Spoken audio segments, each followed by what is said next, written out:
listening to KCFB Ferguson, 89.5 The Wave, and this is Fear the Dead Air with your host, JazzHandss. When civilization ends, it ends fast.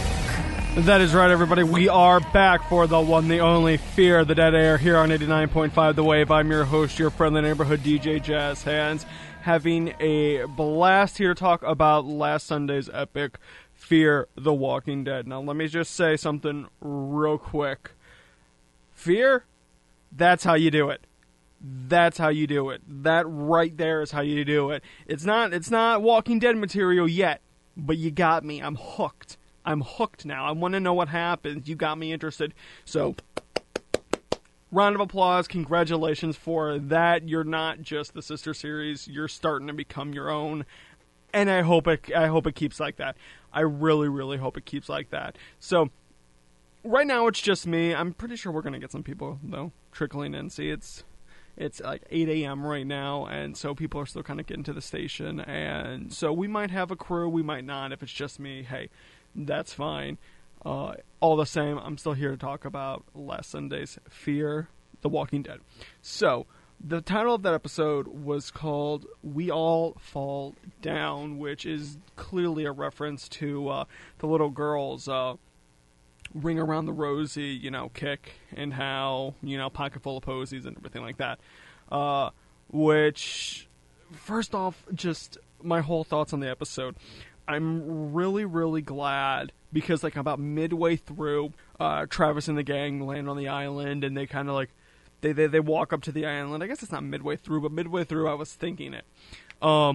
That I really hope they weren't rehashing Season 2 of The Walking Dead but instead of a barn or a farm, it was an island. And instead of, awesome farm girl, you got, pissed off little redneck kid. So, but it didn't turn out like that, and so they differ from it, and they change from it, and that made me like the series a little bit, because I was really, really, really worried for a while. I thought, especially with, Daniel talking about how he wanted to, he was hoping that, if we stay, we have to ask permission, very kind of reminiscent of how, Rick and the gang were like, hey, if we need to stay on the farm, we need to ask, Herschel, he needs to be okay with it, we, need everything like that. So I'm really glad it didn't take that route, and it went in a completely different way, to the point, like I said, you got me, Fear. You got me. I was interested. I was so interested in this episode for, the first time, and it's one of those things where, and I hate that it happens, and it happens sometimes in The Walking Dead, don't get me wrong, but sometimes when I'm watching these episodes, I get bored maybe midway through, and I'm like, this is kind of dragging out. I know it's supposed to be 40 minutes and everything like that, but sometimes these episodes feel like they drag out just a little bit too long. But this actually didn't seem to drag out too much. Let's just say it caught my attention, like I said, and so I'm giving a complete praise for that. It caught my attention. It wasn't the best episode, but it wasn't the best episode of Walking Dead I've seen. But for Fear, I think it was definitely the better ones, and it had me very, very intrigued. But I'm like I said, I'm really glad that they didn't rehash the Season 2 trope of having, they come and then it's like they had to live together, and they didn't stay on the island too long. So I'm really glad that they didn't do that, because, and it's one of those things where I'm liking the scenery, and I'm liking the idea of walkers washing up on shore. That's scary, or I guess floaters. That's such a scary and interesting idea, but it's also one of those things where it's like, I really hope throughout every single episode, when they're, deep in the ocean or off the coast somewhere, I really, really hope they don't all of a sudden have, oh, hey, here's a capsized boat. Here's another capsized boat. Oh, man, so many zombies in the water. What? 20 boats. And I understand that that's a part of the lore, that the government took down and bombed, everything, every single little thing to prevent the infection from spreading. I get that, but it's like, they're going to miss one boat or two. They're not going to hit every single one. And so I'm really hoping that we kind of get into pirates soon, and I assume the people that they lost, are actually going to be coming back here at some point within the future. But so, Strand. I gotta talk a little bit about Strand, because Strand is such an interesting and unique character. And the fact that he could be working for somebody, because whoever he's on the phone with, it seems like he's more intimidated with them than he is anybody else, you know? He might go along with Daniel's, constant kind of, you know, quote-unquote guardian angel, or, you know, devil of death, or whatever Strand said. You know, very melodramatic kind of stuff. That was one problem that I did have with the episode. It was good, but a lot of it was just kind of this, like, weird melodramatic, you know, they were all sitting there sipping wine and that stuff. I was like, come on, let's get to the nitty-gritty. Let's get to the nitty-gritty. And we got to it. So, it got there. It was, I don't know. So, the one thing that I've kind of said about Fear, and it's a little kind of critique, it's that it seems kind of like one of those art students kind of rendition of what Walking Dead could be. Like, they're trying to add so much drama and philosophy and psychological stuff without, like, doing anything. Like, man, you know, those kids, they're not going to live a life, and, you know, pocket full of posies and everything like that. Like it seems very, look at how artsy we are. That's the only, that's like, don't get me wrong, I liked this episode, but that's like one of my only little complaints that I do have about the show, is that sometimes I think it's very much artsy and kind of very, tries to be philosophical, and it just kind of, it's like, hey, it's a show about zombies, let's get to the nitty gritty, let's get to this run-in, let's get to the survive, and let's get to the stuff that we need. But I digress. It did eventually, the episode did turn and get a lot of fun with everything with the super pills, which I didn't get the first time watching it, but the second time watching it, I got it, and I'm going to dive into that a little bit more here a little bit later. But, man, so, Strand. Like I said, Strand is a very interesting and unique character, and I'm thoroughly excited to see where they go with him and what they do with him. He's clearly working for somebody, and I have a theory. I think it's either Gus from Breaking Bad, or it's Jesse Pinkman from Breaking Bad. It's one of the two from Breaking Bad. Somebody from Breaking Bad, and he's going to be delivering blue crystal meth down to where they are. Or it could be Saul. I mean, hey, Better Call Saul, I heard, has been doing really, really well, and I definitely want to see this season, and I wouldn't maybe him talking a little bit about Better Call Saul at some point, you know, if it's getting good. I've heard rumors that it's getting almost better than Breaking Bad, but either way, I digress. Yeah, so Strand's definitely getting interesting, and throughout the episode, it's like he doesn't want anybody, he doesn't want anybody else on the ship, and he just wants this little family, which I guess it means he could use the family, and more people might outnumber him, so it's like he has the like hold on them right now. But I don't know. He's a mystery wrapped in an enigma, and I'm very, very excited to see where they take Strand. So I want to talk about a little bit of the important stuff first, and then we're going to dive really, really in depth into the episode, because Strand, like I said, interesting character. I'm excited to see where he goes, and I'm wondering if it's clearly because of the trailer that we saw, there's going to be a coup. There's going to be a coup where they're going to be like, hey, Strand, no, you're a bad guy. We're not taking your stuff anymore. So I assume that that's going to happen at some point. But it's still going to be interesting to see, and I'm wondering if he's going to turn around. And it's one of those things where, and I've said it with Walking Dead, I said it last week, and I'm going to say it again this week. I really hope that this series is a story about good people, genuinely good people, turning bad, going bad, or being influenced by somebody with power to do bad, like how some of the saviors, like, I forget her name, but the Kill Floor lady, the one with Carol and Maggie, when they were kidnapped by the saviors and stuff, you know, how they were very much normal people who were nice, genuinely nice, and because they fell in with Negan, they quickly changed their tune, and I'm hoping that that's what happens with this group. I'm hoping that they're genuinely nice people that have fallen in with the wrong crew and slowly start to kind of devolve. And honestly, it's one of those things where I think Nick, as strange as it is, because Nick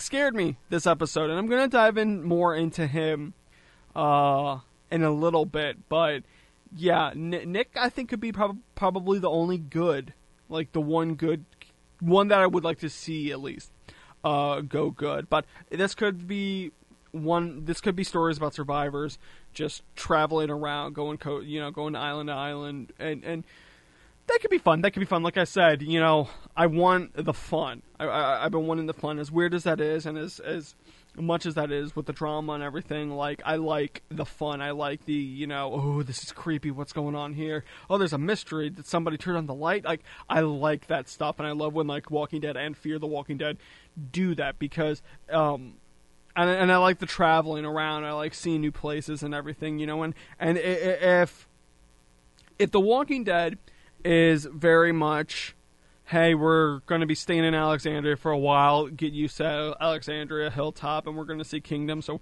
we're going to be seeing a couple of the areas that are around at least this, maybe couple hundred, Sanctuary, we'll see that too. If we're going to be seeing the scenery essentially around a certain, area of Washington, then I'm really hoping that Fear is the one that travels around quite a lot more, and they go from place to place to place to place to place to place, and we really get to see the full effect of, this apocalypse, maybe all around the world, if not definitely along, the Americas. So, but, okay, so, the kids. Now, when I first watched the episode, Nick definitely at one point made me a little bit mad. He angered me just a little bit, because you see him playing with the kids, and you see him, like, oh man, this is so cool. You got an awesome room, and I'm like, okay, Nick, you got me. I'm on your side now. Congratulations, Nick, you did it. I'm 2 episodes where you haven't been annoying, and I'm with you. Congratulations. Then he snuck in, and at first, when I first saw it, I thought he was looking for pills to get high and stuff, but I really, really believe, and I think he was definitely looking for the pills for, the quote-unquote super pills. I really think he was looking for those super pills. I think he knew that there was something up, and the fact that the little kid was like, oh yeah, we'll be with it'll make me strong, and I'll be with my family forever. I really think he was like, that's not good. That's not good at all. And so when I first saw it, I was like, oh man. And I thought, like, I really thought he stumbled upon him at first. But after rewatching it, I really think he went into the house to look for those pills. And I mean, he found him, an addict knows where stuff's hidden. So, but I really like that, and I like that element of this family that's trying to survive, but they have, like, this way out. It's very dark. It's dark. I think this was one of the darker episodes that we've, gotten so far, that really actually felt like there was, weight to it. It was creepy. It was fun. It was, like, a little bit weird. I'll say this, the lighthouse, I think there was a lighthouse, or at least the island guy, he was creepy. He was very, very weird. Him and his son, they were both very, very, very, very weird. But I came around in the end, and that's the whole thing where I don't know if the guy was genuinely trying to survive, and the super pills were just a last-ditch effort just in case they got overrun, because there's a part where him and Travis are talking, and Travis is like, well, you're giving up, and he's like, I'm not giving up, I'm mending the fence. How is that giving up? Like, so it's like he had this survival list, but then it's like, I really think that the pills were like a last-ditch effort just in case they got overrun, so that they could take them, die in their sleep or die real quick before any of the walkers. Of course, if anybody dies, you turn. So, and we see that in the episode, and I think this might be the one first zombie kid, like besides the one that Rick shot in the beginning, that we've openly seen, or at least fully attack somebody. So that was nice, and I kind of want to see more of that in The Walking Dead. As messed up as that is, I kind of want to see more children walkers. I want to see more younger walkers kind of walking around, because you would think in a world of The Walking Dead, not every walker that, you know, roars at your gate is going to be an adult, you know, and so I kind of hope that we get to see maybe just a little bit more. We've seen hints of him, but I want to see more like that. So that was very, very good. But we're going to be taking a quick break here on 89.5 The Wave. Stay tuned, because I, JazzHandss, will be right back. Like the dead rising, we are back. You are listening to Fear the Dead Air, only on 89.5 The Wave. That is right, you are listening to Fear the Dead Air here on 89.5 The Wave. I'm your host, your friendly neighborhood DJ, JazzHandss, hanging out, loving, actually, Fear for a change. Fear really did a good job this week, and I gotta, again, give them props. Give them nothing but props, because this episode, I think, first episode was okay. This episode definitely set the tone, and I hope we continue getting better and better and better. I think it finally kind of found its stride, and I really hope, I really hope it sticks with it. Real quick, if you missed the first part, I talked a little bit about who Strand could possibly be working with. My overall thoughts on Nick in this episode, which, positive. They're all positive. Nick's becoming a character that I'm actually really liking. And I really hope he stays likable. And like I said, I think if this is a show about people devolving into bad guys, I hope he's the one good. So, but yes, it's getting good. It's getting really good. And it was a fun episode. It was fun. And as weird as that is, like, when I say fun, okay, the episode we got with, you know, Negan and stuff, as messed up as that episode was, it was fun. It was a fun episode. And I liked it. I really liked it. Because, like, you were running around, there was the suspense, and so Fear the Walking Dead definitely did that this episode. But now we gotta dive into him.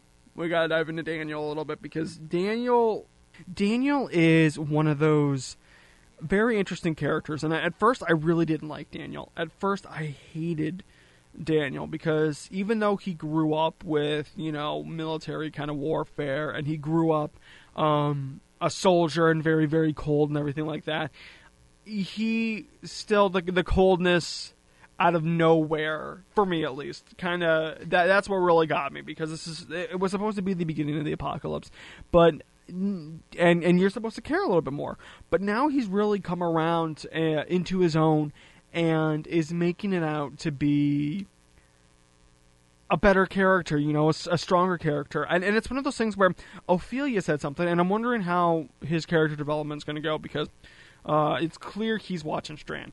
It's clear that he's a, you know, good fisherman, so he's a provider, but he's also watching Strand. I think he knows Strand's up to something. I think he's dealt with people like Strand before, and so he's definitely wary.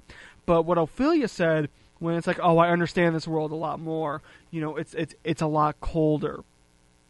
You know, it's cruel, and I understand you a lot more. I don't know if that's I assume it's supposed to be a diss, but it could also be maybe a compliment, maybe like one of those weird, because, okay, look, families are weird. Okay, like, I could tell, you know, my brother, you know, to go get hit by a truck.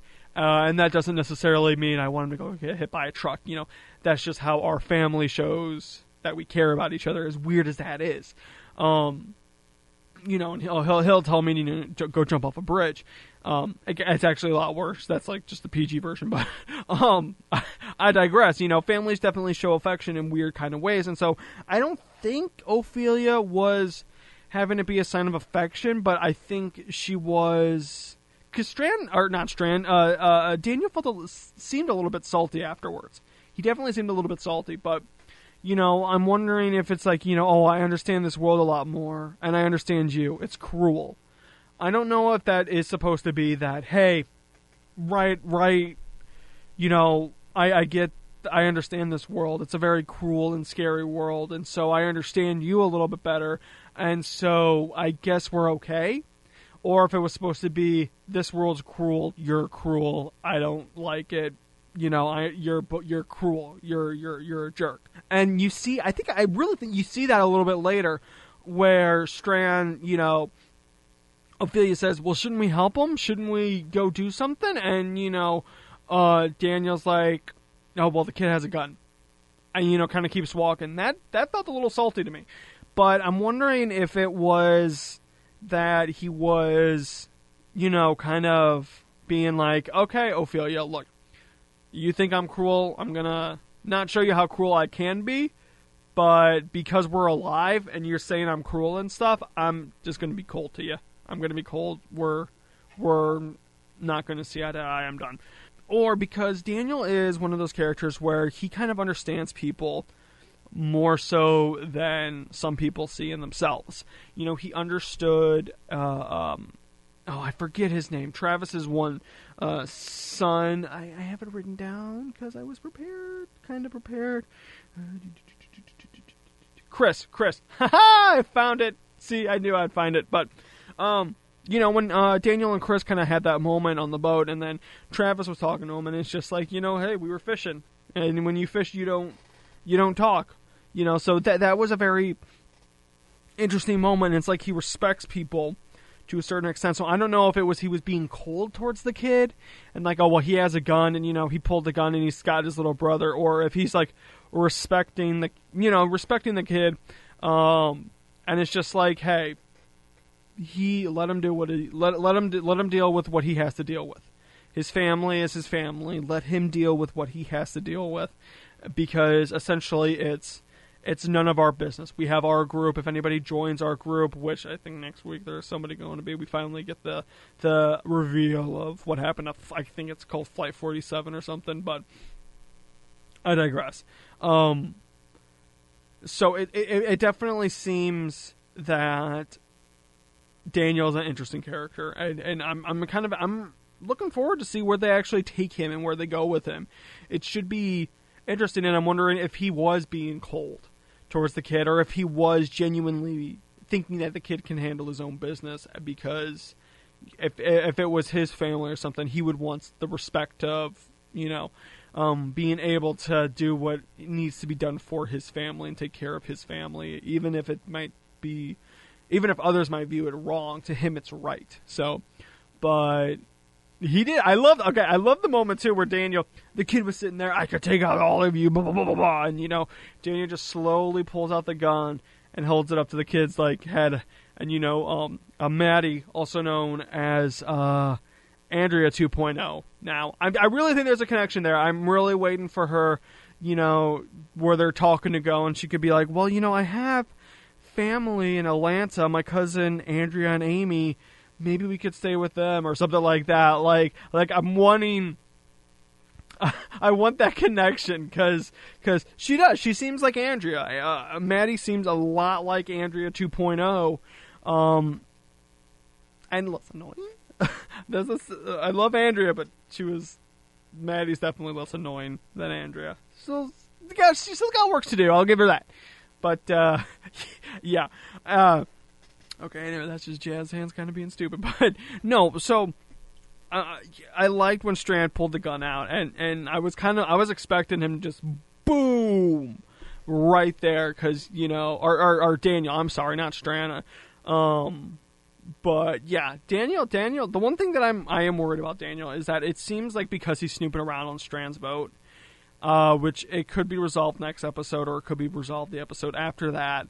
I really think that at some point it's going to come to a head, and I think Daniel could get hurt if he keeps sniffing around. He's kind of one of those old guys where it's like, okay, he knows a lot. He knows a lot, and he's been through a lot of crap. And he's survived. But he's not as young as he used to be, and he's gonna eventually get caught and something bad's going to happen. I feel something bad's going to happen. Let's just say I think there's a lot of people that will die in different ways, and I'm kind of hoping we see a death or two coming up soon. It's been a very dry, as weird as it is, even though we're on a boat, it's been a very, like, dry kill season, and I don't know if they're trying to do that to be like, hey, every character is important, which every character in The Walking Dead's definitely important, and there's weight, but, I mean, we got favorite characters dying left and right, and so I'm kind of hoping that we get to see that coming up. You know, I don't think Travis and I don't think Maddie would die anytime soon, but, yeah, I think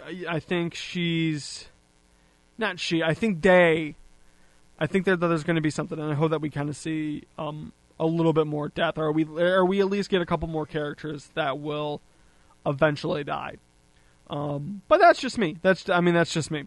So, two, I want to talk about, because it's just me today. It's just going to be me today, and I'm going to be wrapping up, not soon, but fairly soon.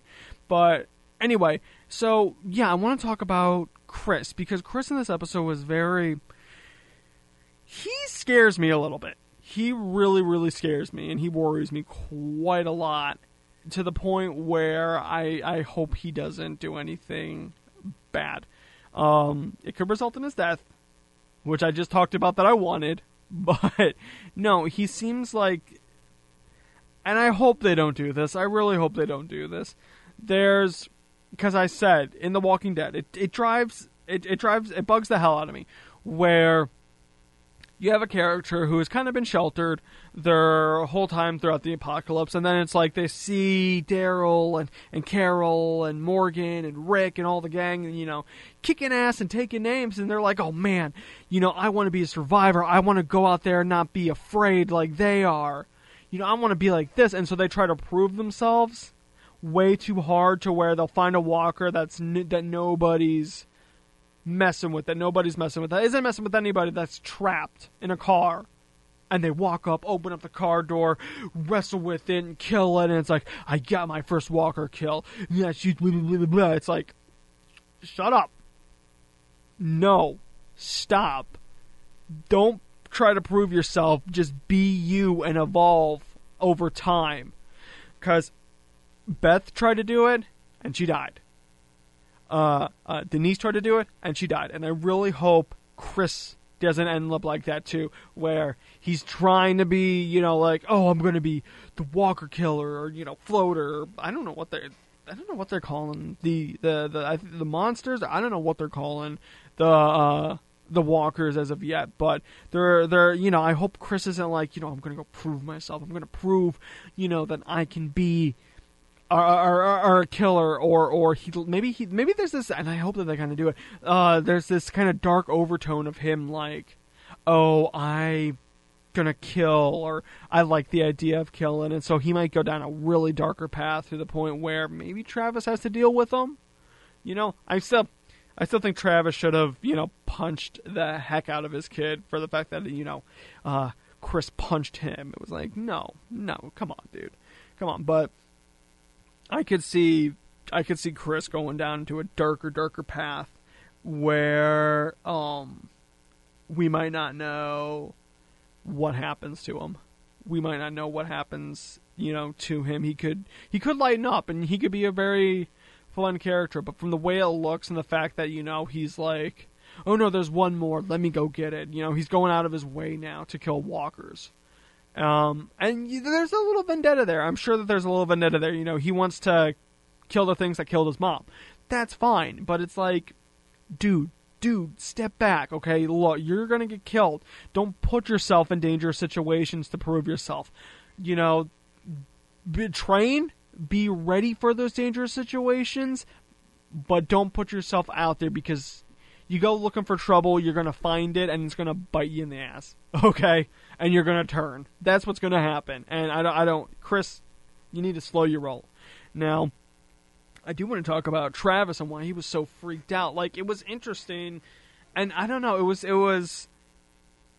cool and kind of interesting at the same time, because you see Travis kind of, from what I remember, it's been maybe like, I watched through The Walking Dead again last summer up till I think season 4, because season 5 wasn't on Netflix yet, but I was getting ready for season 6. But no, so it's one of those things where I don't think Rick really did it.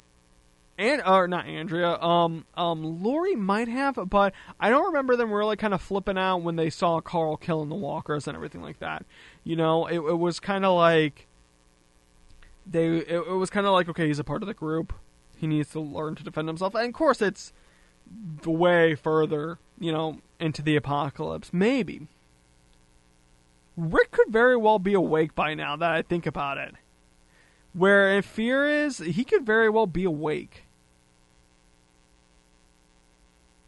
Yeah, well, I'm sorry, my mind just totally went off because I was thinking about, like, was he awake? And then I was thinking, like, well, the bombing of L.A. could have taken place at the exact same time. Like, they could have just had, you know, bomb kill zone day, and, you know, L.A. could have gotten bombed, as well as the city, Atlanta, I think, where we see Shane and Lori looking over and everything like that. Like, so it could be possible Rick's still maybe in the coma, but I think he's going to be waking up sometime soon.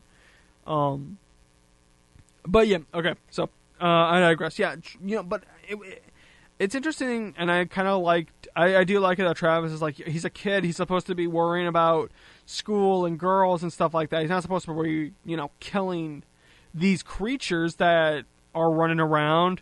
And it's I don't know. It's nice to see. It's nice to see. I still think those kids are kind of spoiled, a little bit, but it's nice to see. And this episode's definitely made me like it, and I think it's a lot of fun. I think it's a lot of fun where it's going, and I'm excited to see where it's going. I really, really am. It should be getting better. It should honestly, you know, be getting better with every episode, and I'm hoping that it does escalate within every episode, and that we get. And that we get more content like this, more quality content like this, to where it's fun and it's interesting.